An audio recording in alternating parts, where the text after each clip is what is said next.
Hello guys, எல்லாம் எப்படி இருக்கீங்க? எல்லோரும் நல்லா இருக்கீங்களா? ஸோ ரொம்ப நாள் ஆச்சு நான் லாங் வீடியோ போட்டு. ஸோ நான் இப்போ வந்து என்ன பண்ணுறேன்னு பார்த்தீங்கன்னா, ஒரு சின்னதாக ஒரு குக்கிங் வீடியோவே போடுறேன். ஆக்சுவலாக பார்த்தீங்கன்னா, இது நான் எப்போவுமே ஷார்ட்ஸ்லேயே போடுவேன். எறா குழம்பு, எறா கிரேவி மாரி.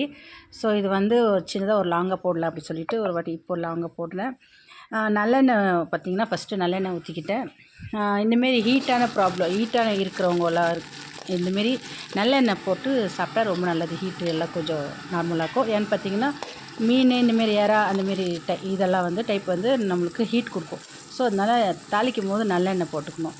ஸோ நல்லெண்ணெய், அப்புறம் வந்து சீரகம், சோம்பு, அப்புறம் வந்து கொஞ்சம் வெந்தயம், அப்புறம் கருவேப்பிலை, லவங்கம் பார்த்திங்கன்னா கொஞ்சம் டேஸ்ட், அது வந்து ஒரு மசாலா ஸ்பைசி மாரி கொடுக்கும். ஸோ அது ஒரு 2 முழு இதெல்லாம் போட்டு நல்லா ஃப்ரை பண்ணிவிட்டு, அதுக்கப்புறம் கொஞ்சம் பூண்டு போட்டு நல்லா ஃப்ரை பண்ணுங்கள். அதுக்கப்புறம் வெங்காயம் போட்டு அதெல்லாம் சேர்த்து நல்லா ஃப்ரை பண்ணுங்கள். கொஞ்சம் உப்பு போட்டுக்கிட்டிங்கன்னா அதில் நல்லா வந்து ஃப்ரை ஆகும். ஒரு மினிமம் ஒரு 5 மினிட்ஸ் ஆச்சு நல்லா ஃப்ரை ஆச்சுன்னா பார்த்திங்கன்னா, அதுக்கப்புறம் வந்து டொமேட்டோ போடுங்க. அதுவும் சின்னதாக சாப் பண்ணி வச்சுட்டு நல்லா டொமேட்டோ வந்து ஃப்ரை பண்ணிக்கோங்க.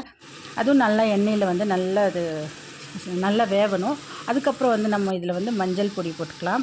எல்லாம் போட்டு நல்லா மிக்ஸ் பண்ணி அது இன்னும் கொஞ்சம் நேரம் ஃப்ரை ஆகட்டும். சிம்மில் வச்சுக்கோங்க. சிம்மில் வச்சுட்டு அதுக்கப்புறம் வந்து கொஞ்சம் போய் எறா இருக்குது, எறாலாம் வாஷ் பண்ணுற வேலை இருக்குது. வாஷ் பண்ணிவிட்டு, இது வந்து எறா வந்து ரெடிமேடாக இருக்குது, க்ளீன் பண்ணி தான் விற்கிறாங்க. ஸோ அதை நாங்கள் வாங்கிட்டு வருவோம். இது க்ளீன் பண்ணிவிட்டு ஐஸில் வச்சு தான் வரும். ஸோ அதனால் ஸ்மெல் வரக்கூடாதுன்னு சொல்லி உப்பு கொஞ்சம் மஞ்சள் போட்டு அதுக்கப்புறம் நல்லா வாஷ் பண்ணி எடுத்துட்டேன். முன்னாடி ஃபஸ்ட் நல்லா வாஷ் பண்ணிடணும். அதுக்கப்புறம் வந்து இந்தமாரி உப்பு, மஞ்சள் போட்டு நல்லா வாஷ் பண்ணிக்கணும். ஸோ இதை நல்லா வாஷ் பண்ணிங்கன்னா இந்த ஸ்மெல் இருக்கு இல்லையா, கவுச்சி ஸ்மெல்லு, ஸோ அதெல்லாம் வந்து கம்மியாகும். இதில் வந்து க்ளீன் பண்ணுறது கொஞ்சம் கஷ்டமாக இருக்கிறவங்களுக்காக இது ஈஸியான மெத்தட் தான். ஏன்னா பார்த்திங்கன்னா ரெடிமேடாக இருக்கிறதுனால நாங்கள் வந்து ஆல்ரெடி நான் க்ளீன் பண்ணிக்குவேன். இது க்ளீன் பண்ணுறது ரொம்ப கஷ்டமாக இருக்கும். ஸோ அதனால் எனக்கு வந்து இந்தமாரி தான் நான் வாங்க ஆரம்பிச்சிட்டேன். ஸோ அதுக்குள்ளே பார்த்திங்கன்னா நல்லா ஃப்ரை ஆகிடுச்சு. அதுக்கப்புறம் இதில் வந்து நல்ல மிளகாத்தூள் கொஞ்சம் போட்டுக்கோங்க. மிளகாத்தூள்லேயே நான் வந்து ரெடிமேட் இல்லை, நான் வீட்டில் செஞ்சுது. ஸோ அதனால் அதுலேயே நிறையா மசாலாலாம் இருக்குன்றதுனால நான் நிறைய மசாலா இதில் சேர்க்கல. ஸோ அது நல்லா போட்டு நல்லா ஃப்ரை பண்ணிவிட்டு அதுக்கப்புறம் வந்து எறாவை நல்லா வாஷ் பண்ண எறாவை அதில் போடுவேன். நல்லா போட்டுட்டு அதுக்கப்புறம் நல்லா மிக்ஸ் பண்ணிவிடுங்க. மிக்ஸ் பண்ணிவிட்டு கொஞ்சம் லைட்டாக தண்ணி போட்டுக்கோங்க. ஒரு கிளாஸு அந்தமாரி ஒரு அளவு இருக்கு இல்லையா, நான் வந்து இது ஒரு 1/2 kgனா ஒரு அளவாக ஒரு கிளாஸ் டம்ளர் தண்ணி ஊற்றுவேன்.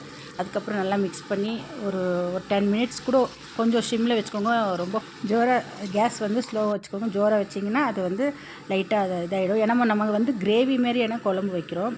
ஸோ கிரேவி மாரி இருக்கும்போது அது நம்மளுக்கு கொஞ்சம் அடி பிடிச்சிக்கும், அது பார்த்துக்கோங்க. அப்புறம் வந்து மேலே வந்து நல்லா மல்லி தூவிட்டு நல்லா க்ளோஸ் பண்ணி வச்சுட்டேன்.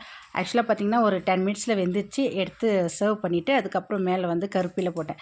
கருவேப்பிலை போடும்போது மணமாக இருக்கும். ஸோ அதனால் கருவேப்பிலை போட்டு அதுக்கப்புறம் பார்த்திங்கன்னா கொஞ்ச நேரம் விட்டுட்டு சாப்பாடு போட்டு சாப்பிட ஆரம்பித்தேன். இது எனக்கு வந்து ரொம்பவே டேஸ்ட்டாக இருந்துச்சு சொன்னாங்க. வீட்டில் எல்லாம் நல்லாயிருக்கு சொன்னாங்க. நான் இப்படி தான் ட்ரை பண்ணுவேன். நீங்கள் எப்படி ட்ரை பண்ணுவீங்கன்னு சொல்லி கமெண்ட் பண்ணுங்கள். உங்களுக்கு இந்த வீடியோ பிடிச்சிருந்தா லைக் பண்ணி, ஷேர் பண்ணி, கமெண்ட் பண்ணுங்கள். மறக்காமல் சப்ஸ்கிரைப் பண்ணி சப்போர்ட் பண்ணுங்கள். பாய். நெக்ஸ்ட் வீடியோ பார்க்கலாம்.